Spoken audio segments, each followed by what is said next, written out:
All right. Good evening, everyone, and members and fans out there who are watching. My name is Donald Wine of the American Outlaws, and I would like to welcome you to the first of our candidate forums featuring the candidates for U.S. Soccer Vice President over the next couple of weeks as part of our continuing United for Progress efforts.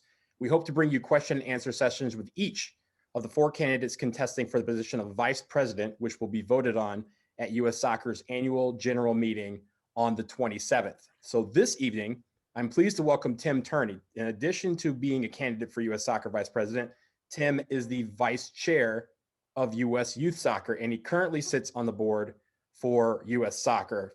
Tim, I'm glad to have you here tonight. Welcome. Well, thank you very much. I'm excited to be here and looking forward to it. Absolutely. And just a general note out there, for people who don't know Tim, you own a horse farm out in Kentucky. Is that correct? And yes, you might have to leave tonight because you go ahead and tell the reason. we have a mare that's getting ready to give birth, and if she happens to go, I probably will be needed. So Yeah, absolutely. So hopefully that won't happen, and we'll be fine. But yeah, absolutely. I could stream it on my phone if you want, but I'm not sure you want to watch. That might be a little much for our audience, but we appreciate the heads up. And if that happens, we can obviously work. What we will do is get through as many questions as we can before we get started. For all of you out there, all our potential questions that we asked tonight are the results of dozens of questions submitted by AO members. Potential questions were provided to the candidates in advance, though I do reserve the opportunity to follow up based on any answers that are given. And if we have time at the end, we will have a closing statement from Tim. But Tim, I do want to begin in the area of overall Federation governance. And I start with this question. In your first year as VP, obviously you're going to be working with the Vice President and the rest of the board, which you are familiar with. But what are two tangible changes that would be your priority in 2021? I think the most notable tangible outcome I would like to see is better communication and relationships between the councils, and not just the board members on the council, but the members of the councils, the members of the fan organizations, the members within U.S. Youth, U.S. Club, the Athletes Council. Because I think if we're going to progress forward, we all need to be on the same page. And it's not just the people that sit at the board. So what I would hope to do is be able to create better relationships so that we understand each other. We understand where people are coming from. This lends itself to better diversity issues, inclusion issues, because you understand a little bit more about the person. I'm a big believer in personal relationships before business. You have to understand them in order to do that.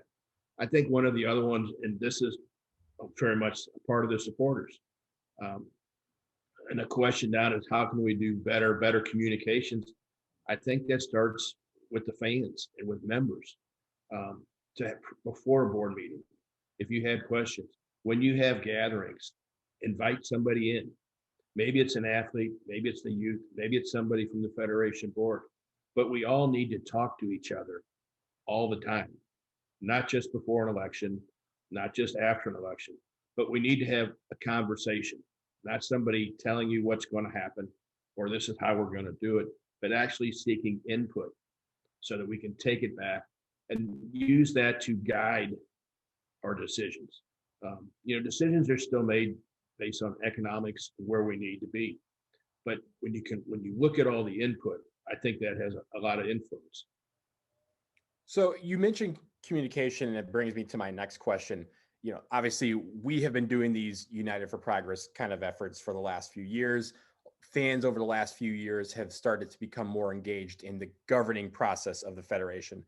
How will you help move the Federation towards a system that allows them to fully understand the processes behind board governing decisions and, as you mentioned, give them more representation at the table? Well, be careful what you ask for when it comes to understanding, because it is a very complicated issue.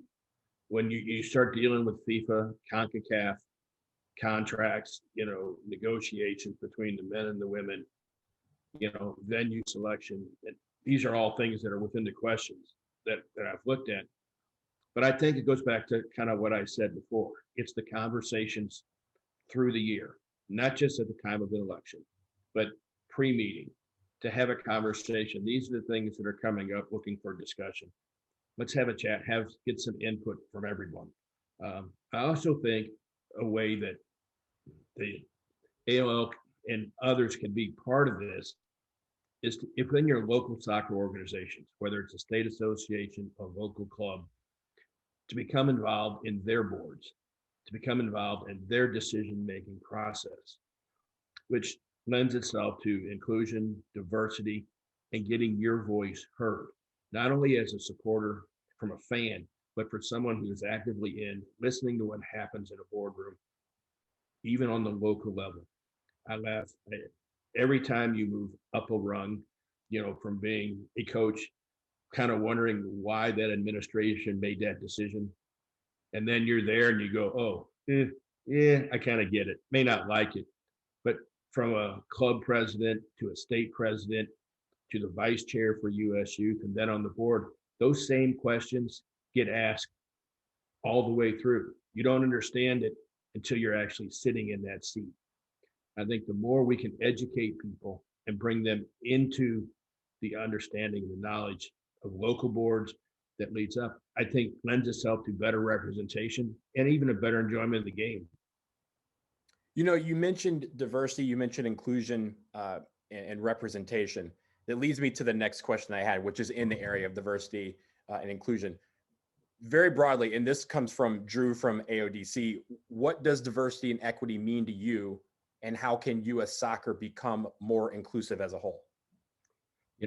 That's kind of a hot topic, hot button right now. For me personally, diversity and inclusion is how you live your life. It's how I live my life.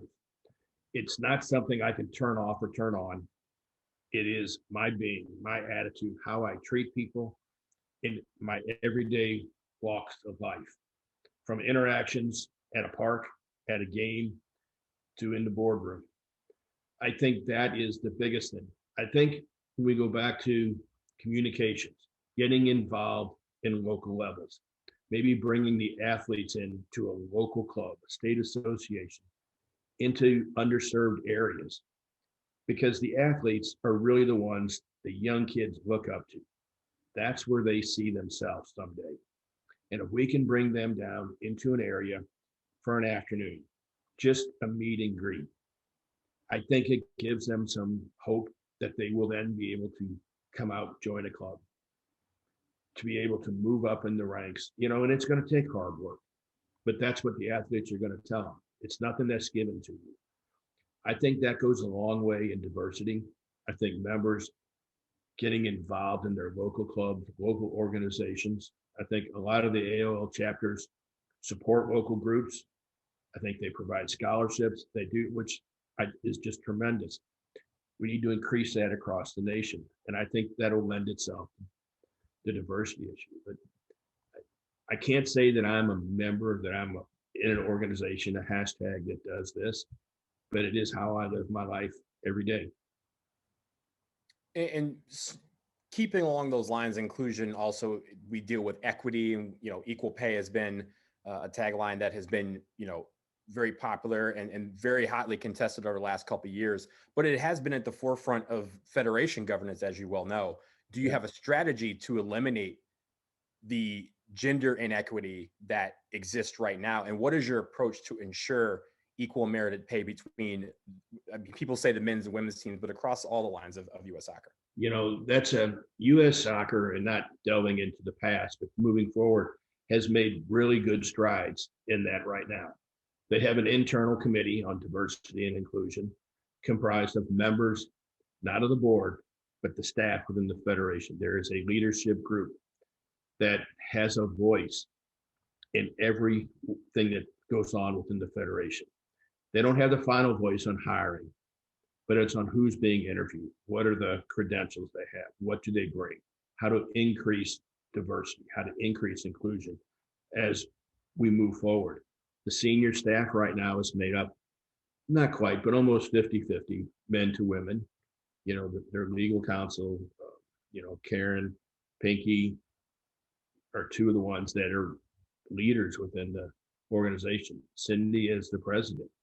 The two of the independent directors are both females. So I think they have taken great strides in doing that. Pay equity, they have had a couple of different research firms, consultants come in, evaluate that, and U.S. Soccer is addressing it. They are bringing that gap closer together, and I think you'll see very soon that there will not be a pay gap in work done within the federation. You know, when you talk about the men's and women's national team, in some ways that's comparing apples to oranges. Base pay, I believe what they do should be equal. But games that we don't control are a little more difficult. You know, the CONCACAF games, the World Cup games, we don't control those. We don't control the purse money, the prize money. You know, they get a proportion, but it's the federation is working very close with FIFA, CONCACAF to increase prize money on the women's side. It is very disproportionate right now. But that is something I think we have to work at together. Both the men's and the women have separate CBAs. They want different things within their contracts. I think it'd be great if they were one players association and you could deal with that one thing where everything would be equal. I don't know if that's going to happen anytime soon. That's a goal we'd probably like to work towards. But I think they're making very good strides, and we will continue to. Bringing that up, you kind of touched a little bit on the structure of how the pay occurs on the women's side. It leads me to just the pyramid structure in general between U.S. Soccer and all of its professional leagues, both on the men's side and the women's side, with a lot popping up over the years. Some people have said, okay, when's the time we move to promotion relegation? But I want to kind of go deeper than that and say, how do you get all of these leagues to the table to get them organized and promote stability between teams and between leagues? That's a tough one because leagues are pretty much independently operated. The MLS operates within its group. USL has a totally different group. MLS is owned by the owners that have teams. USL is basically a franchise division or a franchise where, you know, you buy in, you support, your team is supported by the owners of that team, but it is still a single entity owner. And it is difficult. I think the biggest thing we need to look at is what is equitable. You talk about promotion and relegation. I think if we were to start a new league now, that would be very doable. I think it's very difficult to take an established league and with the amount of money these teams are playing, or owners are putting into the game right now, to create, just to throw at them, a promotion and relegation. I don't want to speak out of turn because this is not on anybody's thing, but within USL, they could very easily do it if they chose to, between their Champions League one division. As they go through, MLS would have to grow immensely to have even two divisions. I don't see that as a possibility, at least not anytime in the near future. To get them all together, they're the pro council. That is what they do. They come together and they talk. We set standards for leagues because the worst thing that can happen to a league is if it folds. To leave players without being paid, without a job, to leave fans that are supporting a team with no one to support in their area. So standards are put in place to make sure those are there. And some of them seem kind of ridiculous, but there is a very good reason that they're there. You know, the number of seats, how much money the principal owner has to have, how they're going to do it. So a team just can't decide this isn't profitable and walk away from the table. And those are all very integral things that go on, really not so much within the board. The board will approve and see that, but there's groups of people, that's all they do is to work on those issues.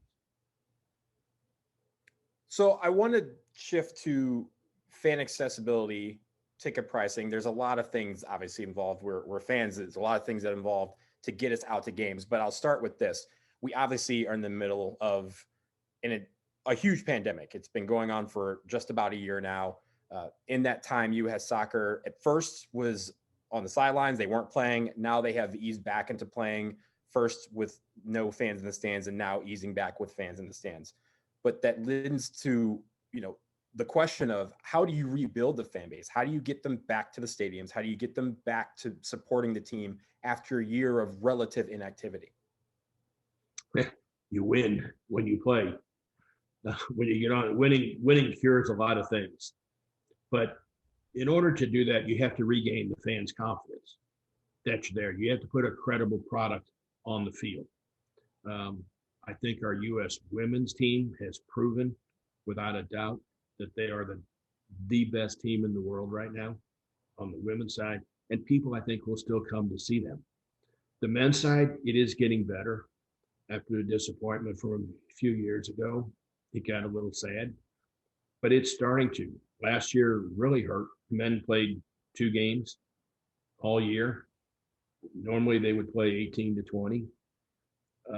It's kind of hard to rebuild when that's happening. I think Greg has a very difficult challenge right now because of the pandemic, bringing European players back home or taking domestic players over there based on quarantine rules, which is why I think you're seeing divided camps. There'll be a European camp. There'll be a camp here in the U.S. Very few of those players exchanging. As we get into the year, they have the game coming up in Northern Ireland, possibly one other one.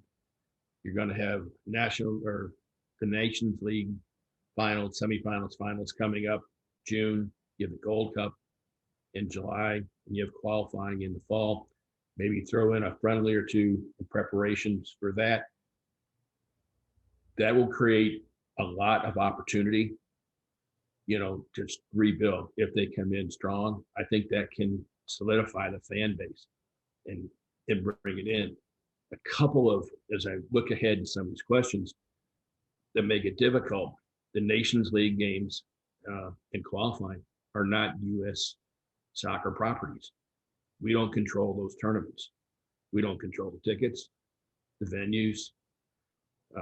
That is all CONCACAF and or FIFA.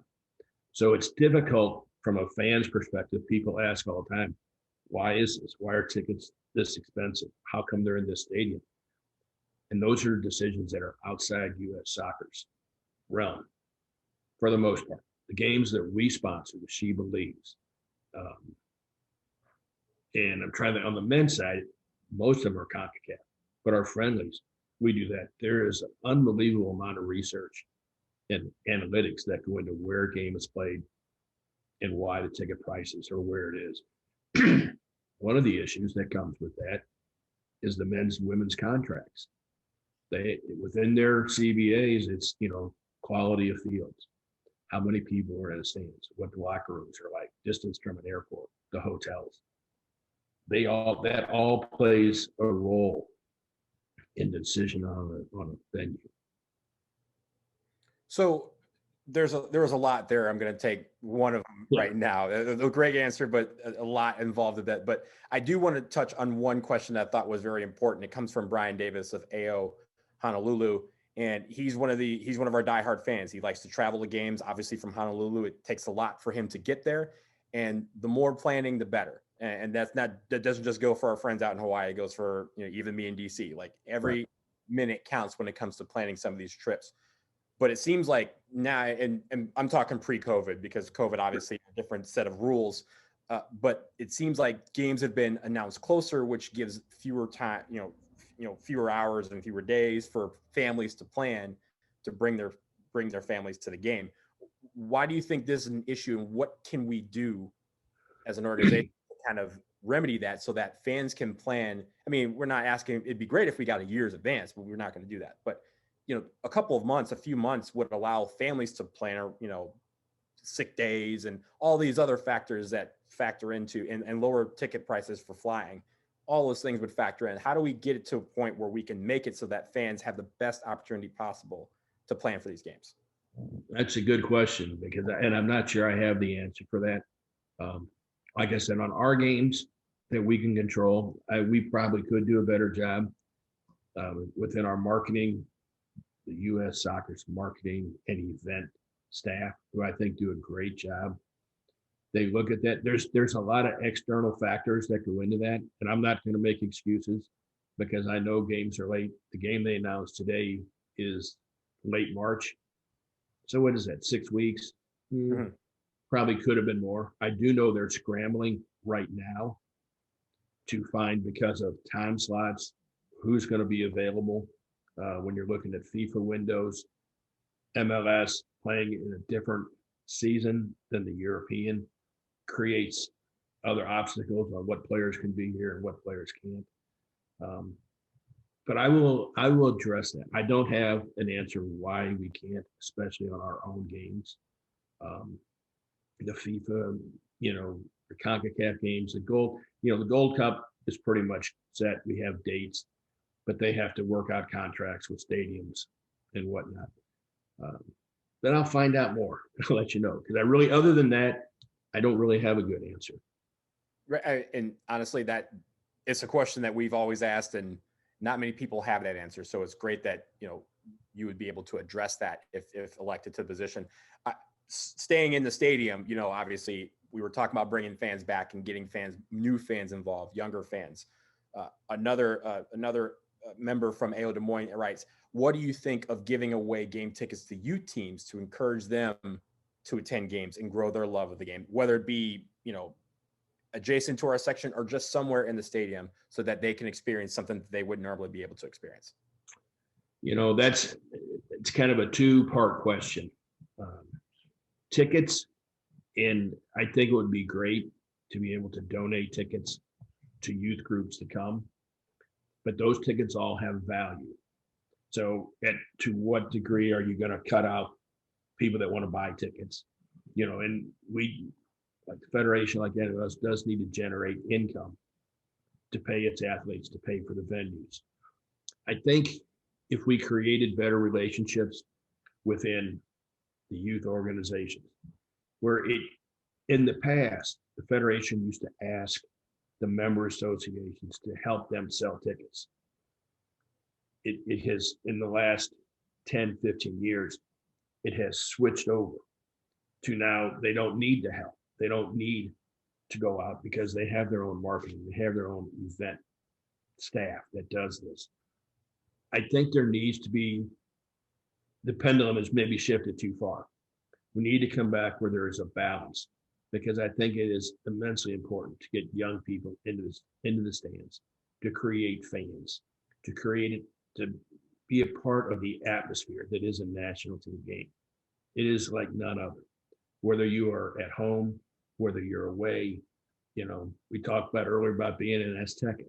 It's just an experience you can't explain to somebody. You have to be there. And I think there are ways to do it. I think they need to be balanced, looking at the economical side on what they can do. Ticket prices, I talked earlier, they use unbelievable analytics to what they can charge, seating capacity. That is also part of our venue selection, especially in games that we can control, where we can have the best fan support and not be outnumbered by the opponent's fans when they come in. I think Chicago, what was the last Gold Cup? The Mexican fans we were outnumbered 3-1 in Chicago. For important games like that, we just can't have that. But yeah, and you brought up a good point that leads me to a follow-up question. You were talking about how U.S. Soccer works with the youth organizations. You are the vice chair of U.S. Youth Soccer. Do you think U.S. Soccer can do more to work with those organizations to do stuff like, encourage people to go to games or generate or galvanize support for the team when they do come to town? I do. Carlos did a very good job, and this is nothing against prior presidents or anything, but he kind of reached out but it was on an upper level. It was state presidents. It was members of their board, local neighboring states. He would invite them to the game, and they would, have a meal before the game, go to the game, which was great.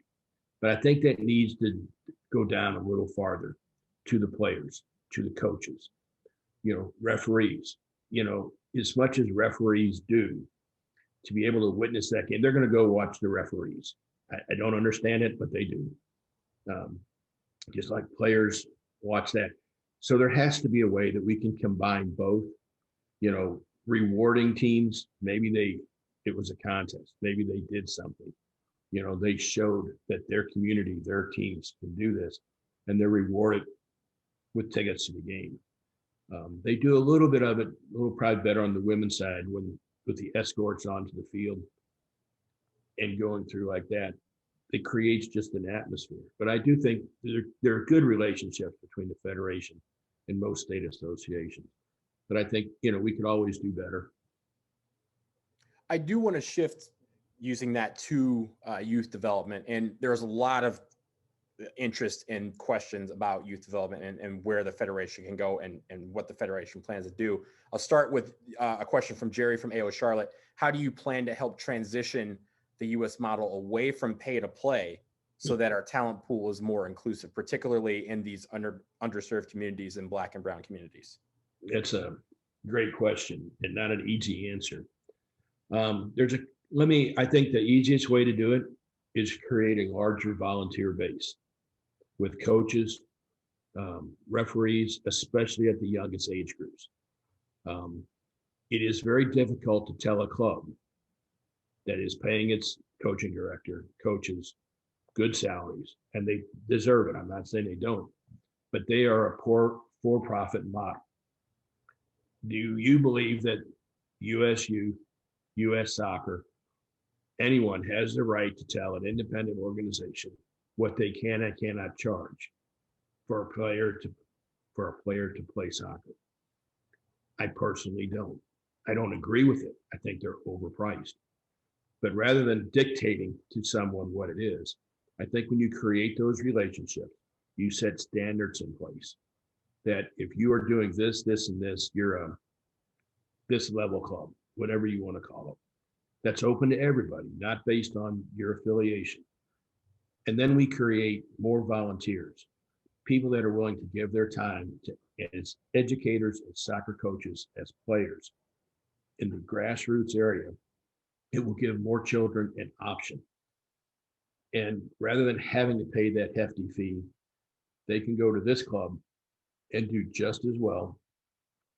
I think combined with that, you look at U.S. Soccer, and these are wild ideas. These are just things to talk about with people.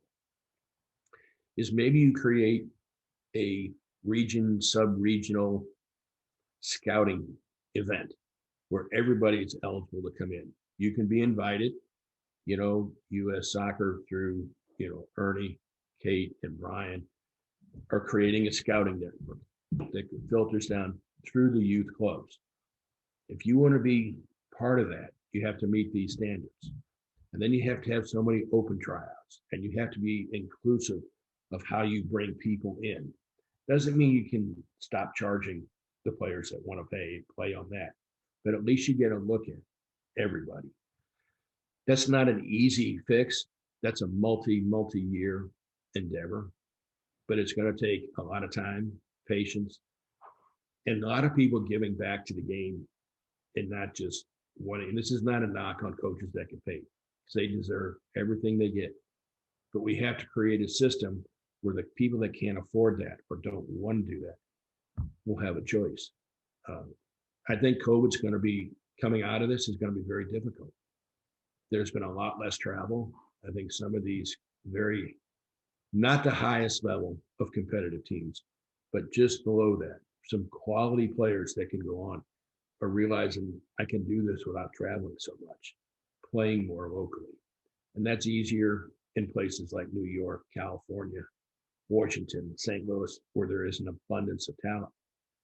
And we have great talent here in Lexington, but not near the abundance of it that some of the larger cities have. So you're kind of forced to travel some. You were touching on coaching, and it leads me, we'll get back to youth development in just a second, but it jogged my memory for a question that I did want to ask you on the role of coaching and referees, professionally developing them as well. What do you think U.S. Soccer's role should be and this comes from Phil from AO Chicago, what do you think U.S. Soccer's role should be in helping them become better at their craft, having more coaches and referees so that the coaching talent pool becomes better? and encourage more involvement beyond, just parent coaches volunteering? Like, how do you get to the point where we have kids who grow up wanting to be soccer players? How do you get it where they grow up wanting to be coaches and referees? Well, they have U.S. Soccer right now has varying degrees of what they call their licenses. They have started a grassroots program for the volunteer coach. Maybe it's someone whose child is just getting in and they say, hey, we need a coach. So they have a grassroots. They have the 4v4, 5v5, 7v7, 11v11, and growing up. Once you get through that, you can take more courses. They have there's D, C, B, A, internet, and all the way. But those are for people that want to be professional coaches, especially your C and up. But there is a level in there that people want to do well. They're not going to make a living out of coaching, but they want to coach at a club level. They want to coach not necessarily their kids, but they've enjoyed the coaching. And those are the people we need to engage. US Youth has some coaching modules. You don't get a license per se, but I don't think that's what these people are looking for. We have programs that were there that have been kind of pushed aside, and now they're starting to come back a little bit. The same is true on the referee side. You don't always have to have a license. You can do this by what I refer to continuing education, because you're making yourself a better person, a better coach, a better referee. And those are the people that are going to come back, not demand, not have to be paid big salaries. This is not their living. This is their hobby. And I think the more we can attract that, which goes back to the volunteerism, to getting people like that are willing to volunteer, there has to be some cost adjustment from the federation side to make sure that these are affordable and do more, not mass clinics, but better clinics for more people down to the grassroots level. And a follow-up from that, when we hear about a lot of people going through the coaching system, a lot of times we focus on former players or current players that are, getting their licensing, as you mentioned, while they're playing.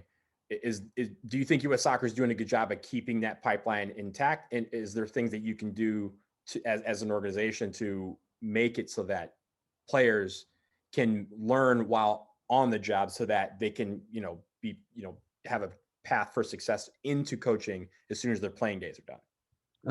There is a lot of that. It's up to the players. When you're actually playing, if you're on a professional team, you're devoting 100% of your time to your craft and getting better. And it's very hard to take time out, because these coaching courses are not short. They're rather intense too. But it's not just coaching. It's administration. It's refereeing. It's the coaching. It's club administration, volunteer administration. There are so many different ways. And on the professional side, when you look at the MLS, their academies, and MLS Next, and as they delve down into, they are creating a lot of jobs within soccer, not always coaching. And I know USU has done very well with this, because they've actually had programs and they have some MOUs with the NWSL in a couple weeks to bring interns in in the off season for those athletes to come and participate, not just as a coach, but to see what goes on running a tournament, how a state administrator runs the state, how they run a league, how we do the tournaments.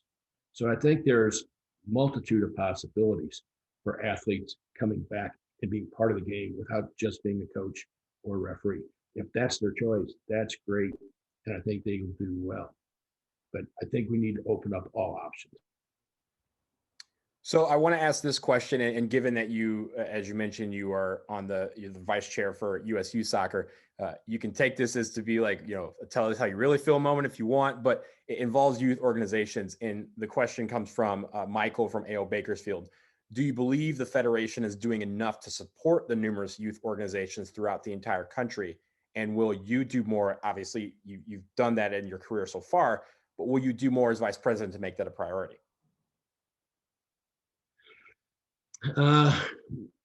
Yes, but I say that carefully. When you say support, Are you talking financial support? Or is the federation going to start doling out money so that they can hire coaches, create better fields, create, whatever it is that club or the state or whoever that organization is? I don't think that's a possibility right now. But I think support, and where they can send someone, you can call and say, look, I need to apply for a grant from this whatever charitable organization. How do I go about it? Where do we have opportunities to work with state and local leaders? Maybe it's on field development, where they can help you write a plan, write a grant to your local county board, the state government, whoever is the authority right there, that can give you the legal assistance, that can give you the technical assistance and support, not always financial. I think that goes a lot farther. We can partner with local soccer groups to get into underserved areas and take that partnership, expand it to the city, to whether it's the health department or the parks and rec, to create a better environment for all the kids coming forward. I think one of the leaving the grassroots and moving up to the more elite players, the environment that they train in is huge. You can't express enough. If you don't have the correct environment to train in and day out, it's very hard to advance the next level. So I think support is there, comes on the coaching side, the referee side, some financial. I think they need to, but if you look at just U.S. youth, we have close to 3 million kids. That's a lot of support if you're talking just dollars. I think there's a lot of things the federation can do with dollars and outside of just the financial, where they can support them educationally, healthy wise, nutritional guidelines, medical guidelines, safety protocols, whether it's concussion, knee injuries, AC, anything like that. I think that kind of support, I think the federation needs to do. So we were talking earlier about the structure of leagues and the relationship between the various professional leagues in U.S. soccer. And Brian Burns asked a question that I think can relate a little bit to the youth development that we've just been talking about. He asked, how does U.S. soccer plan to be autonomous from MLS in its decision-making? What he means is the league seems to want to lead in player development, coaching, and other soccer policy. I would venture to say that they don't necessarily lead in that, but the question is, we have MLS academies, you have the development academy for U.S. soccer, and how do those work together? How do you make it so that all those entities that are all trying to do their own thing are working hand in hand with each other to grow the game together? Correct. Well, a couple things. One, U.S. soccer no longer has developmental academies. That program ended 6 months ago, something like that. MLS has kind of stepped up and filled that gap. They are creating what they call MLS Next, and I'm not that familiar with it. It is their program. And they are partnering with lots of clubs throughout the country, all the MLS teams. The USL teams are doing the same thing. It creates a positive and a negative. If we all go about it together, and it creates a pipeline for kids to make it to the MLS and maybe on to Europe, that's a good thing. You got to throw college in there. A lot of kids, especially on the women's side, are looking at playing in college. That's not necessarily true with MLS Next. They would rather, as a developmental part, they think they can do a better job there than in college. So that child has to make a decision whether they're going to forego that. And that's basically meaning signing a contract, or they're going to go and play at school. Those issues get very complicated as you get into it. Some are just individual preferences.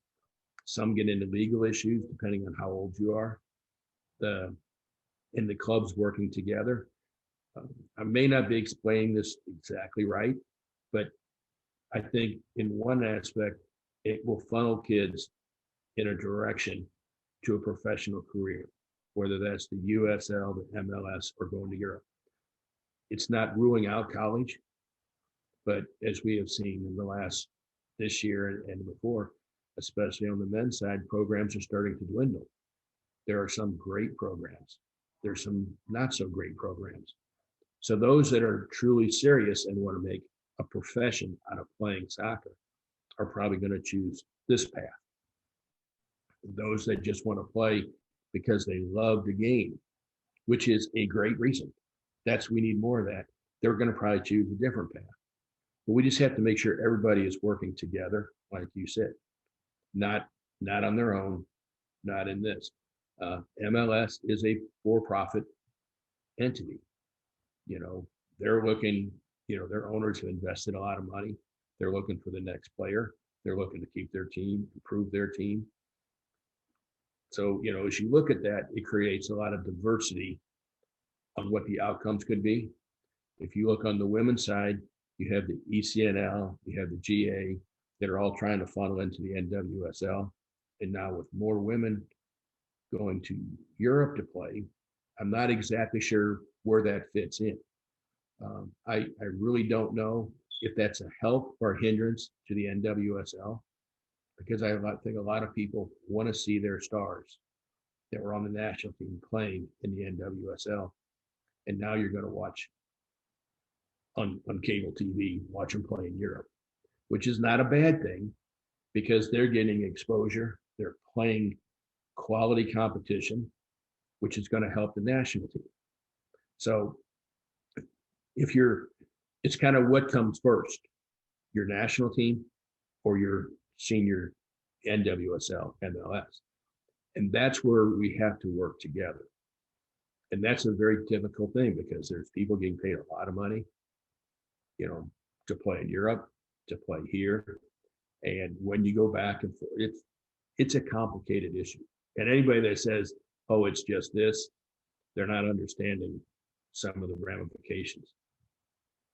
In your answer, you gave me two follow-up questions. I'll ask the first one very quickly, and it deals with college. You mentioned just the fact that college has kind of been not necessarily relied on as much by these leagues for talent. They've been able to develop their own through their academies.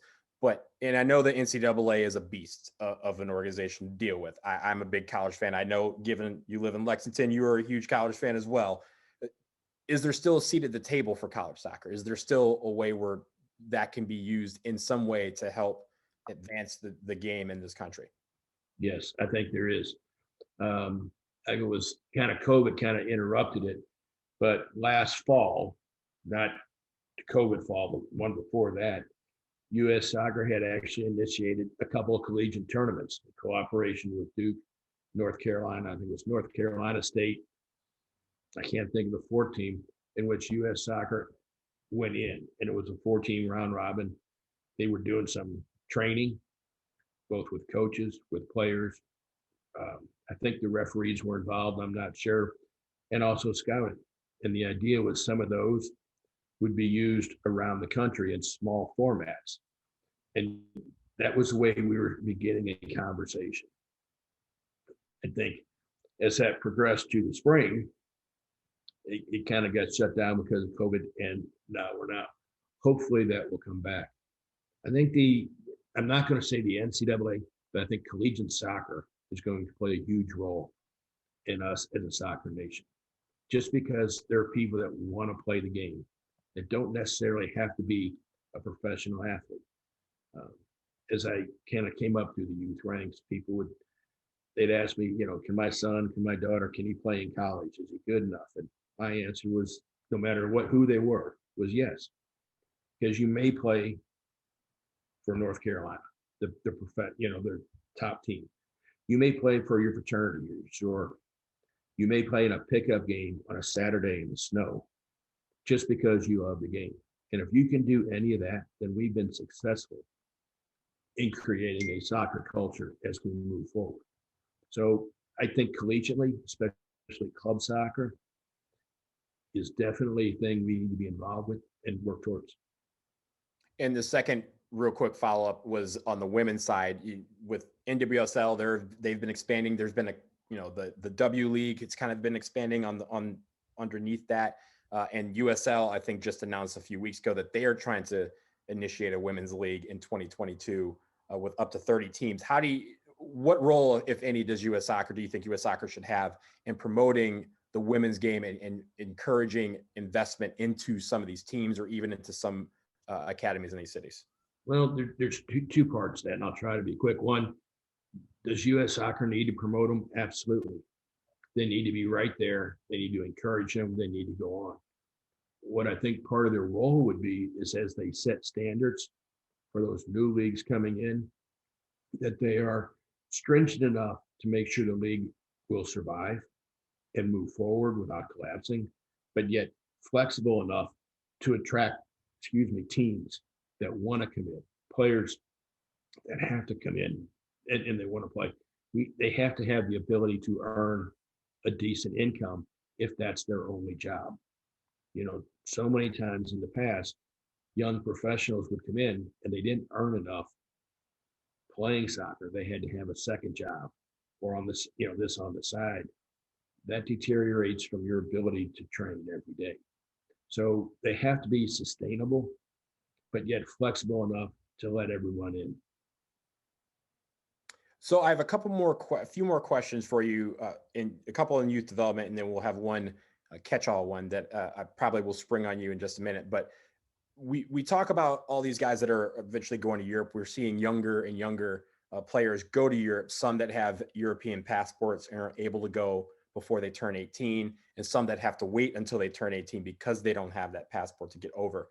And Corinne from AO Memphis asked, are you working with UEFA or other confederations to allow to be able to allow eventually players under the age of 18, if they prefer, to go try to get a professional contract in Europe? I'm not sure that's the role of U.S. Soccer to do. Pardon? Or do you think that's the role of U.S. Soccer to do? I think U.S. Soccer would play a role in that. I can't say that I am familiar enough with. I'm not the one dealing with UEFA, with the other, governing bodies, across the world that do that. I know there are some laws in this country that are very different than laws over there, which create a little bit of friction.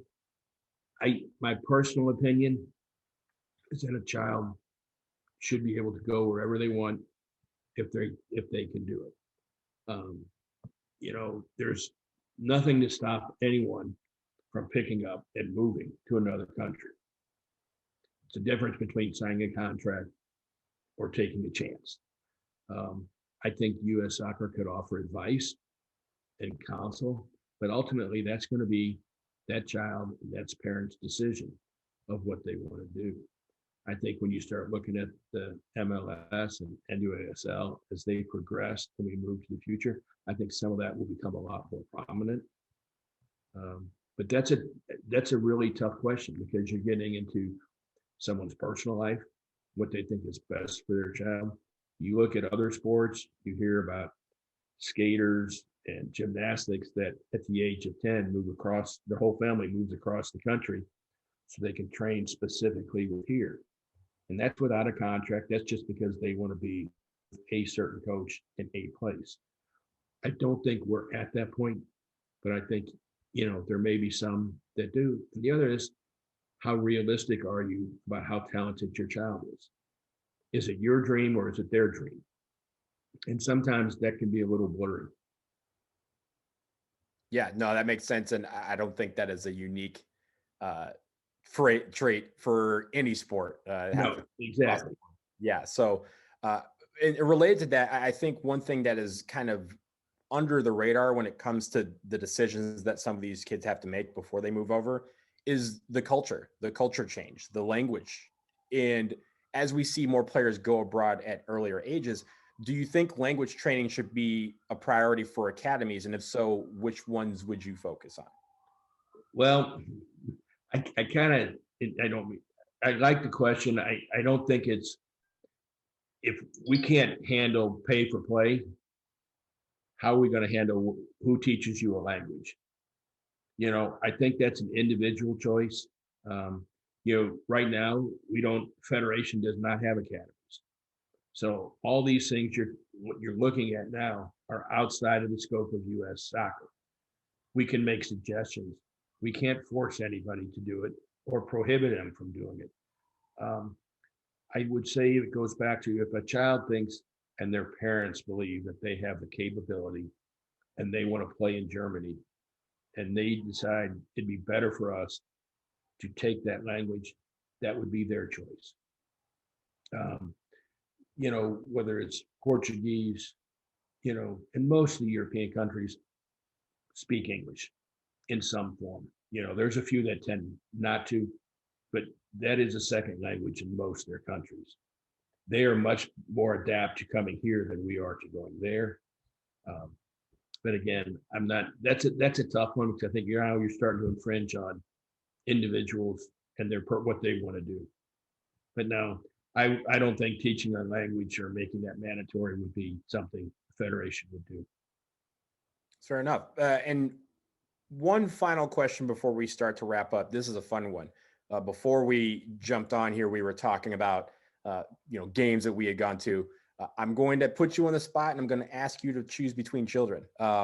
Which spot, which city, which stadium has been your favorite to visit so far in your life, as far as for a soccer game? Well, oh man, that's a tough one because I know it is. My experience when I went to Azteca was unbelievable. But my experience in Nashville, sitting with the ALO in Nashville, was equally as unbelievable. Two very different experiences. One, I was sitting, it was supposedly a nice seat. It was a little rough in Azteca. But sitting there with the AOL members and cheering and getting wild, maybe drinking a beer or two, was just, they're very different. Both of them are great. I remember going to the Mexico game in Columbus. I took 2 busloads of kids from Lexington, with their parents, and we all went up for the game. And I ironically parked right next to a busload of Mexican kids. I don't remember where they came from. So after the game was over, we won 2-1, and it was fun. It was cold. I had my kids all bring extra jerseys and shirts. And the next thing you know, they're on the Mexican bus. The Mexicans are on our bus. And are you still there? Oh, yeah. Losing you. Can you hear me? Yep, you're still good. You're still good. I lost my screen. But that was actually one of the highlights, watching the kids interact when they were there. Okay, I think I'm back. Yeah, you're good. You're good. Somehow my screen went blank and I was panicking. You handled well. It's we're at this point we're all experts at Zoom. So yeah, please go ahead and finish. So that would be tough. I tell you, it wasn't a national team game, but the one game I'll probably remember was down in Argentina. And we saw Boca Junior play, and that stadium was just rocking. I believe it. Yeah, it's scary. It was a concrete stadium, and it shook. You stood there, and the concrete just bounced. I was like, ooh. RFK was a great place. The old RFK Stadium in DC was a great place to go watch a game. And they'd get that shook just a little bit too. This is a man, ladies and gentlemen, this is a man who knows his audience. Of course, RFK is the greatest of all time. Tim, we're coming up to the end of our time, but I did want to give you one last chance to address everyone out there about your candidacy and where they can find you and learn more information about you. Well, this is who I am. I've been dealing in soccer for over 50 years. I'm 62 years old. I started playing when I was 4. I grew up watching my father play in St. Louis. He played for the Hibernians, and it was great. Saturday morning, Sunday afternoon at Forest Park, and it was great. I kind of got involved I played through college, started coaching a little bit when I moved to Kentucky, because I was playing on an adult team, and one of the other guys, they needed help with a U19 team. Ended up coaching a professional PDL team here. Got involved at the local level because I didn't like what they were doing. Thought it just didn't make sense. Then I got in and realized why they were. And I've just kind of progressed up through. Um, I'm running because I think I can help. I think I'm a good listener. I have a good ability to bring people together and just talk as people. Whether I'm in a boardroom with a tie or sitting in the AOL section with a beer in my hand, I am very comfortable.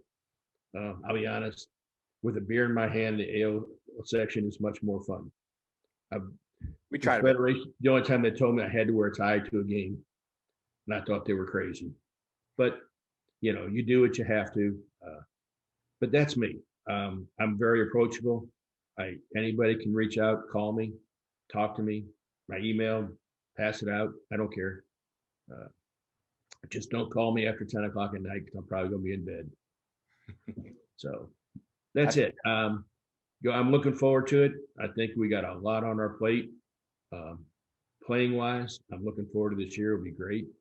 I think there's a lot going to happen within U.S. soccer in itself, and I hope to be a part of it.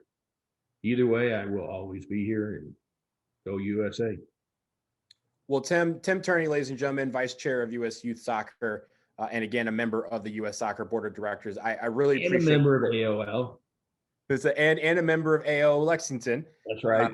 Yeah, really appreciate your time tonight answering questions from our members. And of course, we wish you the best of luck in the election on February 27th. Thank you very much. I appreciate it. Absolutely. And for everyone else out there, we thank you for joining this evening. Just a programming note, tomorrow, Kobe Jones hits the hot seat. It's his turn to field questions submitted by members. He will be our next VP candidate forum. That will be tomorrow also at 6 p.m. Eastern. And as this one was live streamed on Facebook Live. So make sure you check out the American Outlaws on Facebook, set notifications if you need to, so you don't miss that. But until tomorrow, for Tim Turney and on behalf of everyone at AO, I am Donald Wine. Good night, everybody. Good night. Thank you.